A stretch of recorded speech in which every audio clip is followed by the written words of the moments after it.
All right, so I'm going to start. I know that people are still getting food, but if you don't mind not chatting while you're getting food, then I'll be able to start. Um, um, Rosa, I'm going to start teaching. Um, so we can, I just want to make sure that we have enough time. So I'm going to start while people are still in line getting some food.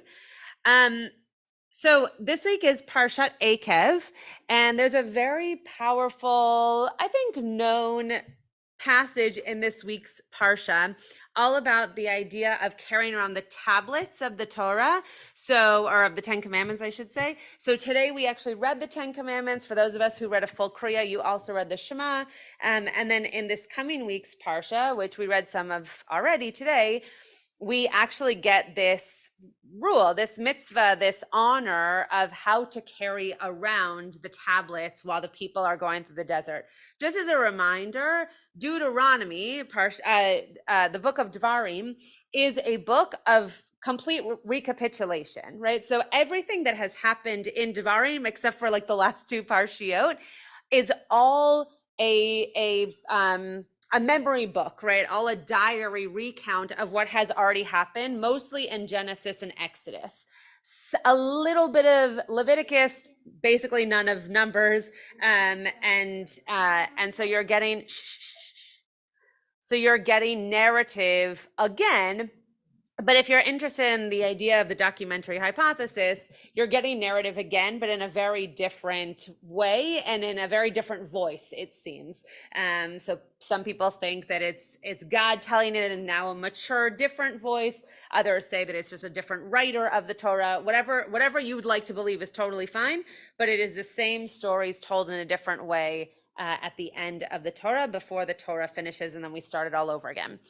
So we get here a moment where we are being told to hold on to the tablets, not just the first tablets. Sorry, not just, I gave away, I led with the answer here. Not just the second tablets, but also the first tablets, which were broken, which were shattered. So before we get into this sheet here, my question for you is, why? Why would a people walk around with something that's already quite heavy and add to it basically trash, right? Why would we walk around with something that is not useful, not necessary, broken, in shards, not readable any longer? What's the reason for carrying around the broken as well as the newly written? Any ideas? Marshall. Well, once something has a status of sanctity, Great. merely by the fact that it's broken, you don't.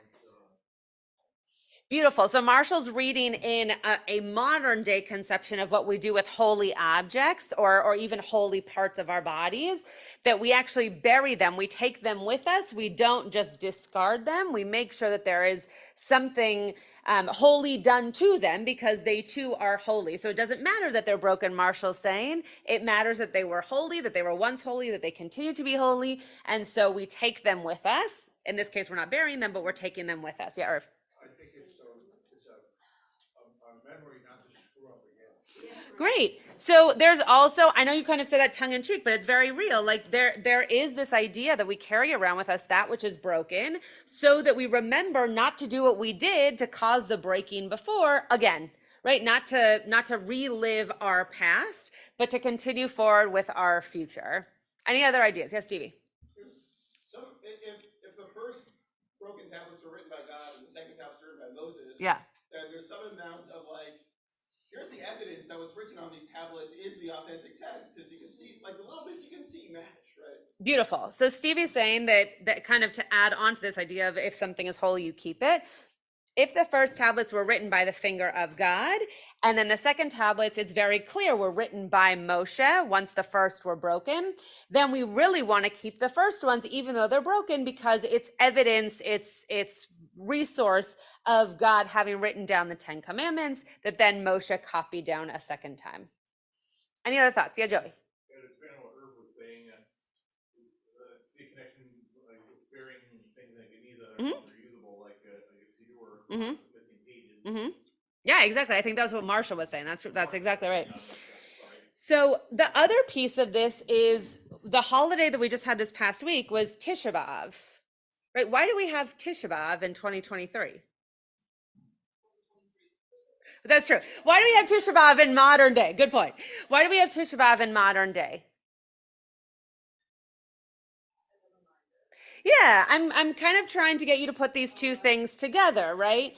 This idea of something that is broken, carrying it with us into a time that is in a moment of repair, albeit potentially not 2023. But this idea of carrying with us the memory of, the history of, the remnants of brokenness into moments of repair and growth, and therefore sustaining that which is broken to be something that we focus on as our repair and building towards a future. Okay, we're not going to focus on Tisha B'Av, but I did want to bring those two pieces together because it's part of what I was putting this source sheet together on Tisha B'Av, and so it's part of what caught my attention was that it's interesting that this parsha happens right after this year, right after Tisha B'Av. Oh yeah, every year. You're right. Yeah, you're right. It's a good point. That this parsha happens after Tisha B'Av because then we're getting this idea again, right? Not just in a holiday, not just in something that seems to be a little bit more modern than the Torah, but something that reminds us that even in ancient history, that the first time that something was broken, we were told to hold on to it. Turn the page over. The first very long commentary on here is just to remind you what the tablets are being kept in, and because we don't have so much time, I want us to skip to the less kind of historical reminders and more of the like tachlis of this particular verse. So if you want to read through the historical reminder, feel free to. And I'm sorry that I don't have enough sheets for everybody, but I did put page numbers, everyone. So it's a good day in the Rabbi Schatz world for having page numbers. So on page 2, I never get to say that. Okay, so in Bava Batra, in the Gemara, we get the following story, and it's actually going to go into what we're going to read in Menachos in just a second. The Gemara inquires, and doesn't the other sage, Rabbi Meir, also require it for that? Don't worry about what that means. It's going to explain it in a second. The Gemara answers, yes, it is indeed so. Rather, from where does he derive that the broken pieces of the first set of tablets were placed in the ark? The Gemara expounds, he derives this from that which Rav Yosef taught. As Rav Yosef taught in a Baraita, the verses state, at that time the Lord said to me, hew for yourself 2 tablets of stone like the first, and I will write on the tablets the words that were on the first tablets, which you broke, and you shall put them in the ark.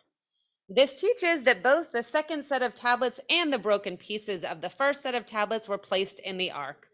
So what are the rabbis telling us this for? What does this kind of explain for us a little bit more? Great, to learn from the past, but even more like specifically, what are the rabbis getting at just on a tachlis, on a basic level here?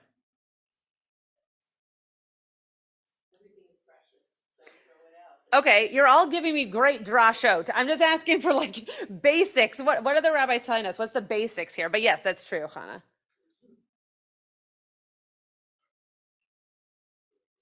It's not a trick question. That they actually put the pieces in the ark. Yeah, exactly. The rabbis are saying there's no way that this actually happened, right? We actually didn't read the verse. I skipped over the verse completely. The verse says, I will inscribe on the tablets the commandments that were on the first tablets that you smashed, and you shall deposit them in the ark. Right, that verse doesn't actually explicitly say all the pieces and all the new tablets that are whole are also going to go in the ark. Right, so the rabbis are asking this question of what went in the ark. It's a little bit unclear from the Hebrew and even from the English translation what the subject is, right? Like, is it the broken pieces that you're going to deposit in the ark? Is it the new ones that you just told me to write that are going to the ark? It's unclear which ones are actually going to go in. So as Stevie pointed out, and I'm sorry that I forgot to read the verse, I was very excited about the commentaries. The rabbis are saying it's pretty clear that not only are we mentioning that these new ones are going to be written and then put in, but also those other pieces that you broke are going to also go into this wandering tabernacle. Any questions or thoughts about that?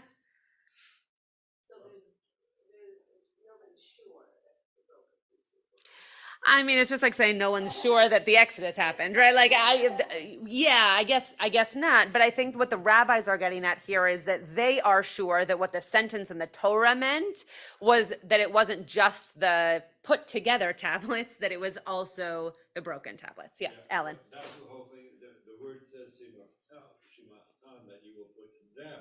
Samtem, you mean? Yeah, but Samtem, whatever. Yeah. Samtem. Yeah. So you'll put them. It could be the two tablets. Right. But that could be construed as being one item. Because Right. it's two tablets Right. in one form. Right. Or it could easily include the broken pieces or both. Right, exactly. So I think the rabbis, as Steve, you said earlier, this is the rabbis saying, for sure we know that what Vesamtem means is that they put all of the pieces, right, the shards and the full pieces into the ark to carry with them. By the way, I just want to mention, just so you have a concept of whether or not this happens in today's day, when we have a Pasol Torah, let's just use Betham for an example. Is it in the ark? It's in the ark, we then you wrap it up. Right. Don't use it. Exactly. So we don't hide it away. Now at Temple Betham, there, you can't really go into a room that has a closet and not open it and find a Torah, but that's hidden away because we don't have enough arks. But in fact, in that cabinet right there are about 3 Torahs. Yeah, but the idea is that you don't just remove it because it's possible. You do exactly what Marshall just said. You put the chagura, you put the belt on the outside so that you know not to use it, but you don't dispose of it at all, right? You don't even remove it from its place. You keep it where it is. It then gets repaired and then you use it again. But we don't actually get rid of it. We're not ashamed of it. And so too with this, right? We're not ashamed of the fact, even though if we think back to the story of what caused the broken tablets, right? There's that really beautiful midrash that says, Yasher koach sheshibarta, like, good job, you broke the tablets because it allowed for repair and tikkun and all those things. But what led to the breaking of the tablets was not so great, right? None of that was wonderful. Just like when we talk about, I said we weren't going to talk about Tisha B'Av, but just like when we talk about Tisha B'Av, the actions leading up to Tisha B'Av are not seen as rewardable actions. And yet what we learn from the idea of losing a temple could be seen as beautiful lessons, right? That's not to say that we don't want a temple, but would we have known from this kind of prayer had there remained a temple, right? Would we have known from spirituality beyond sacrifice if there was still a temple, right? So there is some tikkun, there is some repair from that brokenness. So this next piece of menachot, some of it is going to sound similar, but it's going to expound a bit more on what Bava Batra did. Menachot is also from the Talmud, it's another Masechet. Having mentioned the principle that one does not downgrade in matters of sanctity, so this gets back to the idea of it being a holy object, the Gemara cites a related issue. The verse states, "At that time the Lord said to me," this is the verse that I went back and read for you a few minutes ago, "Hew for yourself 2 tablets of stone like the first, and I will write on the tablets the words that were the first tablets, which you broke, and you shall put them in the ark." Rav Yosef teaches a baraita. This verse teaches that both the tablets, is what we just read in Bava Batra, both the tablets of the covenant and the pieces of the broken tablets are placed in the ark. This is the new piece. One should learn from here that with regard to a Torah scholar who has forgotten his Torah knowledge due to circumstances beyond her control, for example, illness, one may not behave towards her in a degrading manner. Although the first tablets were broken, it is prohibited to treat them with disrespect due to their sanctity. A Torah scholar who forgot the Torah knowledge she once possessed is likened to these broken tablets. I did not change that he to she, by the way. That was there when I copied it. So what is this now equating the broken tablets to that we understand in our lives? Okay, potentially an older person, right? Someone who is losing their memory, someone who potentially has kind of ceased to be able to put the pieces together in a linear way. Yeah. Like Alzheimer's, like dementia. Yeah, exactly. So I think that's what Marsha was getting at, Rosa. I'm thinking, okay, when it is torn and tattered, it gets a burn. Correct. Correct. In other words, it's treated with sanctity. Yes. Totally. That's exactly right. That's exactly right. So anything that we hold, and thank you for bringing in something that wasn't necessarily Jewish, right? Anything that we might hold as sanctified, we don't just throw away. We bury it. We see it as a piece of holiness that we have to do something respectful with. Well, in Israel, the Israeli flag, isn't it also That's what I'm saying. similar? Exactly. It's not just thrown in the trash. Right. I was agreeing with you. That's right. Yeah. Yeah. Anything else that this piece is reminding you of or bringing to light for us? Yeah, Sandra.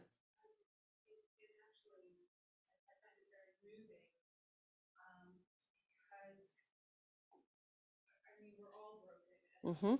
Mm-hmm. Mm-hmm. Mm-hmm. Mm-hmm. Mm-hmm.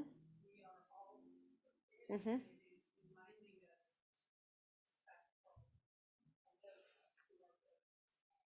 Beautiful. And I will add to that and then repeat it again for those who couldn't hear you, that what I think this text is also trying to get us to imagine is that because we're working through something doesn't mean that we're broken.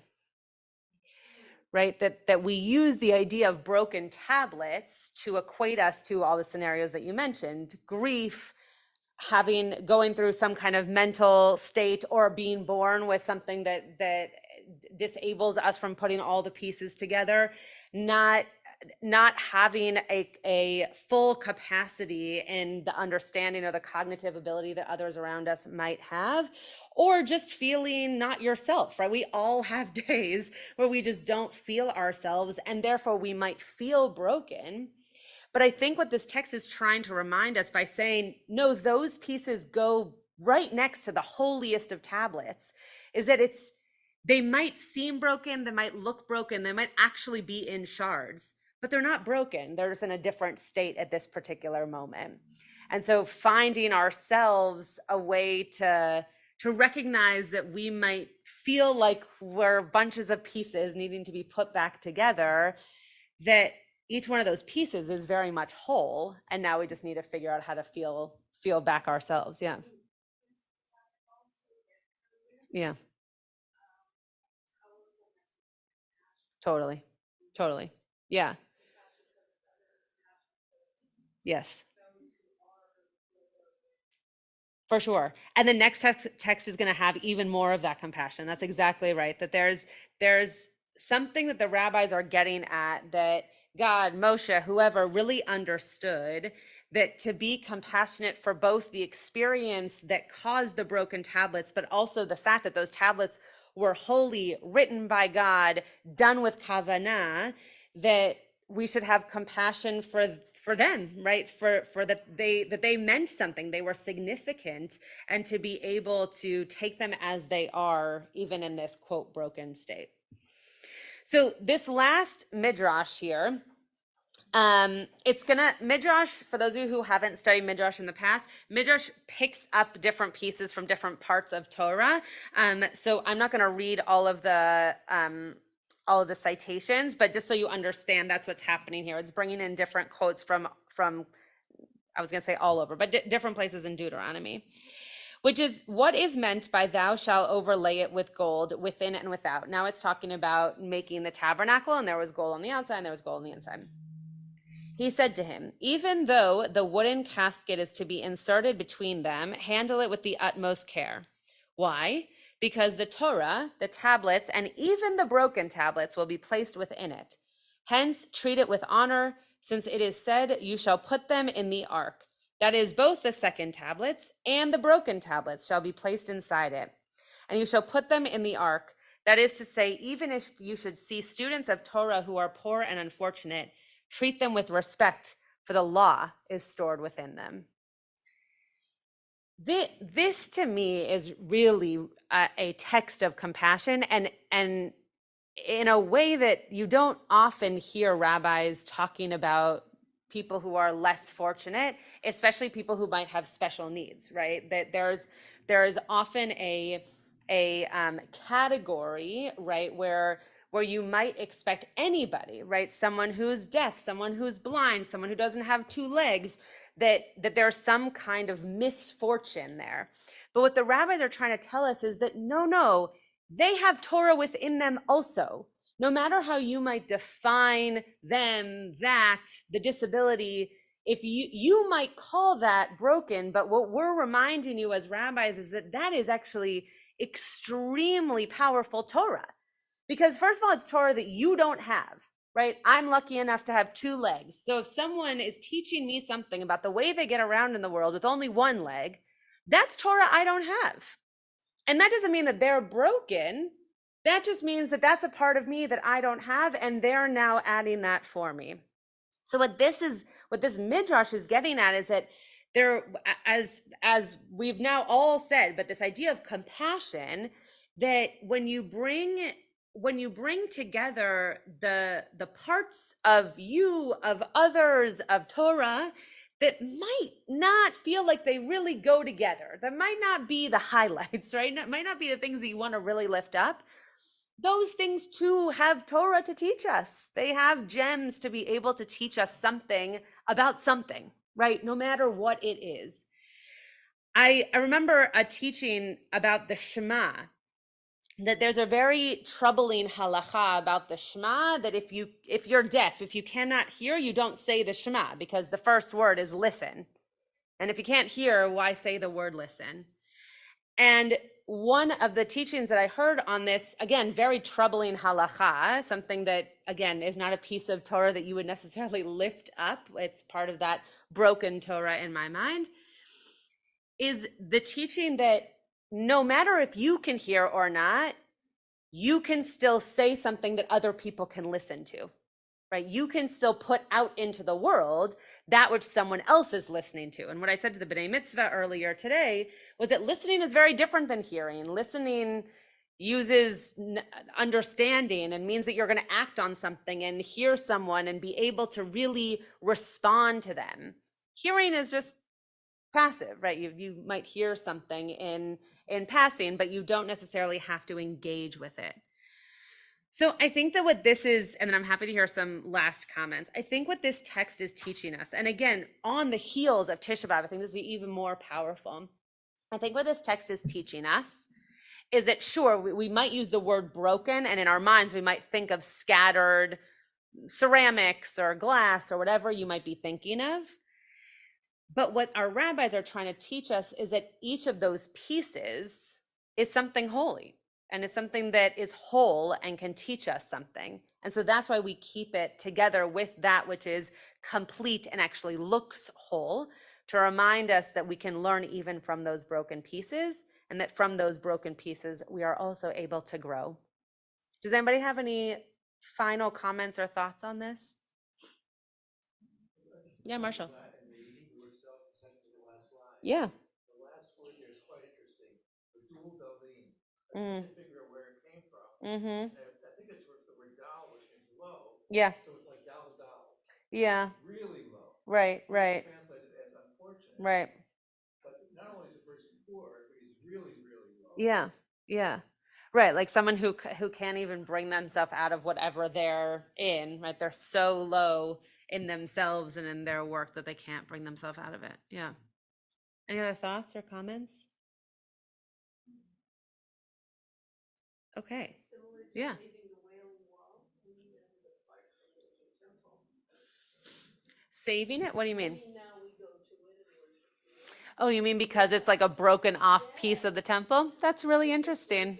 It's a really beautiful idea that there's something so, this idea of the kotel is a broken off piece of something that was so powerful and whole for us, and yet now we hold it in such high whole regard. That's really interesting. That's really, yeah, Alan. The wall is viewed as an outside restraining wall for the wall. It was not part of the temple itself. It was a wall that was around. Right, but it's still a part of the complex that was destroyed. Yeah.